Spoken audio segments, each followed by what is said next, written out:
반갑습니다. 빵식입니다. 시청하시기 전에 방송에 도움이 되는 좋아요 버튼 한 번씩 눌러주시고요. 방송을 여러분들이 바로 받아보실 수 있는 알림 설정, 종 모양도 한 번씩 클릭해주세요. 그리고 영상 다 보신 후에 여러분들의 소중한 의견을 댓글로 마구마구 달아주시면 대단히 감사하겠습니다.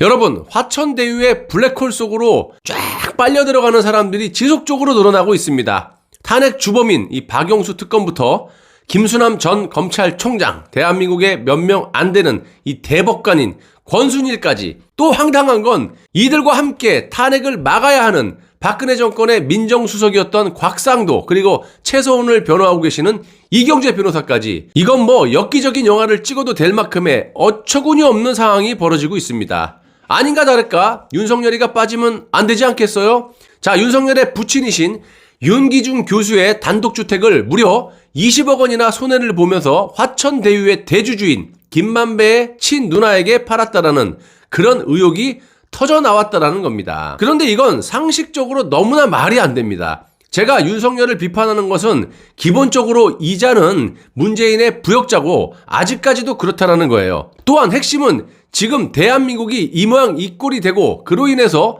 국민들이 해롱해롱되게 만든 장본인이 바로 윤석열이기 때문입니다. 박근혜 대통령 탄핵 전국 때 이자는 민주노총의 핵심 단체인 투기자본감시센터의 지령을 받고 특검의 수사팀장으로 온갖 조작 날조로 헌법이 보장된 박근혜 대통령의 임기를 썩은 무자르듯이 댕강 잘라버리고 무려 45년의 구형으로 박근혜 대통령을 감옥에 보냈습니다. 그리고 좌파들에게 정권을 선물해준 장본이지 않습니까?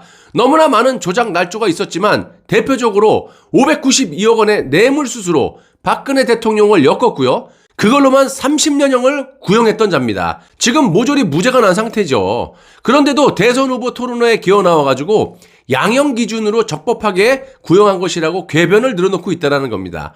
본질은 오로지 탄핵만을 위한 조작 날조 수사로 592억 원이라는 말도 안 되는 뇌물을 받았다고 누명을 씌워놓고 새치어로 국민들을 호도하고 있다는 겁니다. 또 한 가지는 박근혜 대통령의 6개월 구속기간 만료에도 불구하고 불법적으로 별건 수사를 통해 재구속을 시킨 장본인도 당시 서울중앙지검장이었던 윤석열이라는 거예요. 그런데 국민 앞에서는 자신이 박근혜 대통령을 구속수사할 마음이 없었다라고 국민을 곤충으로 보고 거짓말을 치고 있다는 겁니다.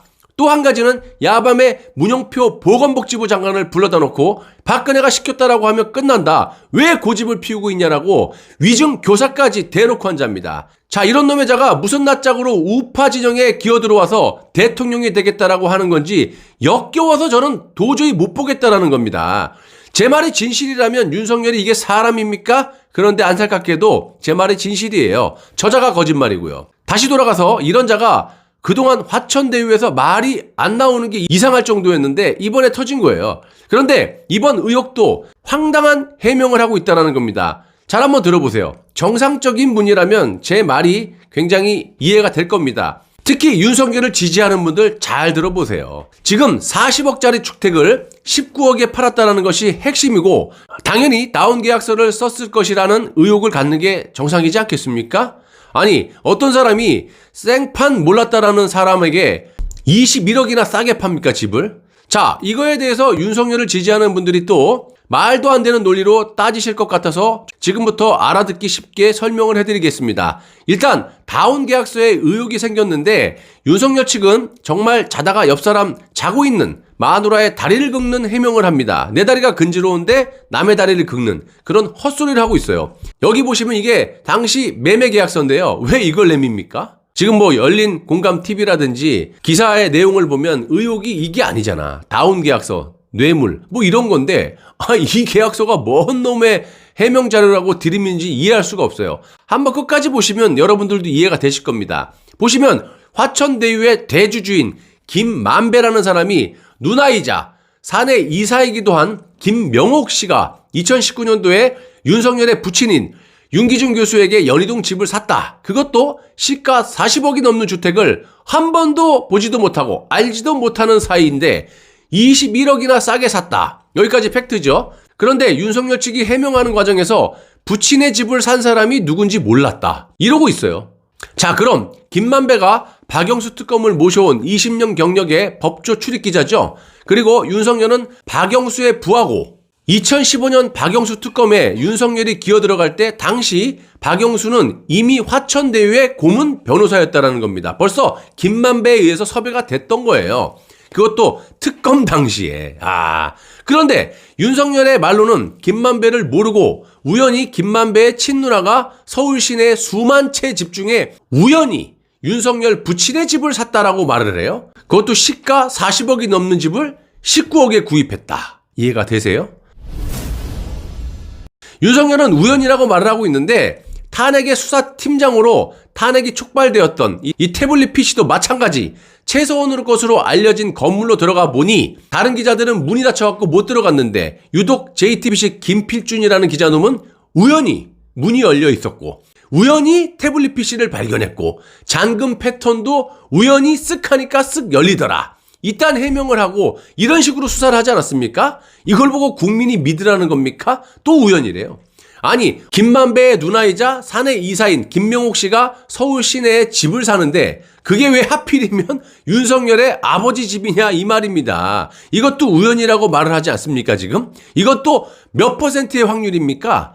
그리고 윤석열 측에서 무슨 생각으로 쓰잘데기 없이 부동산 매매 계약을 올려놓습니까? 문제가 되는 부분이 열림공감TV 등 이 기사에 문제가 되는 부분이 윤석열의 부친인 윤기준 교수가 아파가지고 윤기준 교수가 아프셔서 집을 금매로 내놔서 시가 40억이 넘는 집을 19억에 팔았다라는 거잖아요. 지금 의문을 제기하는 것은 실제로 수십억의 매매를 해놓고 세금 신고라든지 뇌물에 걸릴까봐 거래액을 다운시켜서 다운 계약서를 썼다라는 그런 의혹 아닙니까? 그런데 무슨 놈의 이런 계약서가 소용이 있느냐 이 말이에요. 한마디로 다운 계약서를 말하고 있는데 매매 계약서를 뭐 한다고 공개하냐 이 말입니다. 실거래 액수와 전혀 다를 수 있는 계약서는 해명 자료가 될 수 없다라는 말이고요. 또 뇌물이라는 의혹은 시가가 40억이니까 40억 원에 매매가 이루어졌다면 정상적으로 볼 수가 있겠지만 지금 의혹 제기라는 게 실제로 60억, 70억의 거래가 됐다면 이게 뇌물이라고 보는 거예요. 윤석열에게 잘 보이기 위해서 그럴 수 있다라는 거지. 이렇게 시가가 수십억짜리를 19억 원에 다운 계약에서 팔았다. 말이 필요 없고요. 정상적인 검찰이라면 윤석열과 부친인 이 윤기준 교수 그리고 김만배의 누나인 김명옥의 계좌만 뒤지면 그냥 끝나는 거잖아요. 그리고 또 윤석열이 말이 안 되는 것이 아버지가 아프셔서 연희동 주택의 계단을 오르내리기가 힘들어가지고 엘리베이터가 있는 아파트 상암동의 SK 아파트죠.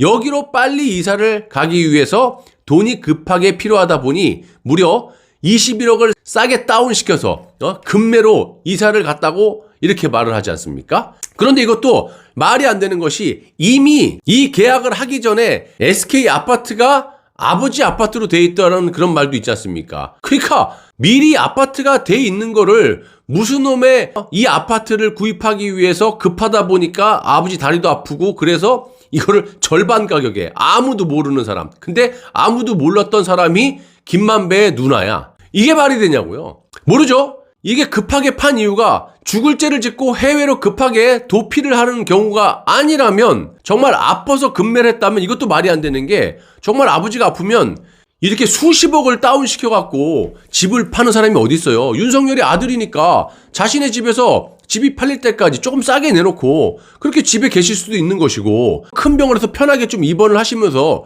기다려도 되는 것이고 아니 계단 오르기가 불편하다고 집을 21억이나 싸게 팝니까? 그것도 몇백억에서 21억이 아니라 40억에서 21억 절반이 넘는 금액인데 그것도 누군지도 모르는 사람에게 이거 집 가지고 계시는 분 이런 식으로 매매합니까?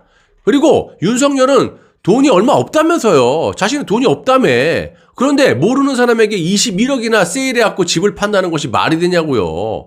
또 윤석열은 김만배 이름은 알지만 잘 모른다라고 해요. 자 보세요. 김만배는 법조 출입기자 출신이죠. 상식적으로 기자라 하면 취재를 하는 사람이지 자문위원입니까? 더군다나 인사에 대한 질문인데 그래서 보통 기자들은 질문만 하지 질문에 답을 하지 않는다라는 거예요. 그런데 박영수 특검이 수사팀장을 누굴 시키는 게 좋을까라는 질문에 다른 정상적인 기자들은 말을 안 하는데 김만배라는 작자는 선뜻 나서서 성렬이 형이 어떨까요? 이건 또 어떻게 보십니까? 윤석열 검사가 어떨까요? 이렇게 해도 안 되는데 성렬형이 어떨까요?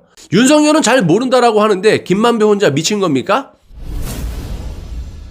이건 뭐냐? 박영수, 윤석열, 김만배가 서로 친하다라는 거예요. 이런 관계에서 김만배의 친누나가 아주 우연히 윤석열의 아버지의 집을 절반 가격에 샀다라고 하고 윤석열은 이 사실을 이제 알았다. 이렇게 말을 하는데 이게 말이 되느냐 이 말이에요. 윤석열의 아버지의 집을 감사하게도 시세의 절반 가격으로 자신의 누나가 매입을 했고 모르는 사이인데 이런 사실을 윤석열은 이제 알았다.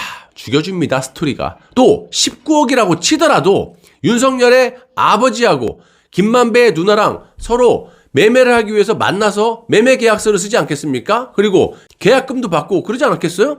그리고 중도금 문제가 있기 때문에 혹시 집을 사는 인간이 사기꾼인지 아닐지 이런 생각 한 번도 안 해보셨습니까? 집 갖고 계신 분? 집 매매해보신 분들? 그런 사람이 하다못해 전월세 계약을 해도 그런 거를 다 따지죠. 뭐 하는 사람인지. 얼굴도 모르는 사람, 아무것도 모르는 사람인데 그냥 절반으로 21억을 깎아갖고 돈만 받고 19억만 받고 끝? 이렇게 집 매매하시는 분 있으세요? 생판 모르는 사람인데 하나부터 열까지 말이 안 되는 소리를 가지고 국민을 호도하고 앉아있다라는 거예요. 결론적으로 윤석열이는 이런 정황만 보더라도 대선 후보로서 허위사실 공표죄에 죄다 걸릴 수 있다는 거예요. 이 중에서 한두 가지만 걸려도 그냥 이것뿐만이 아니죠. 얼마나 많습니까? 정말 윤석열은 우파 진영에서 하루빨리 제거하지 않고 만약에 경선에서 이겨버리면 나중에 저들의 손에 놀아나거나 아니면 난도질을 당해서 우파에서 영영 희망이 없게 되는 그런 상황이 벌어질 수 있다는 거예요. 그게 저들의 작전일 수도 있어요. 이것뿐만 아니라 장모, 마누라, 박근혜 대통령의 사기 탄핵의 주범으로 하루빨리 내치지 못하면요. 답이 없다라고 생각합니다. 확신해요. 여러분들 끝까지 시청해 주셔서 대단히 감사합니다.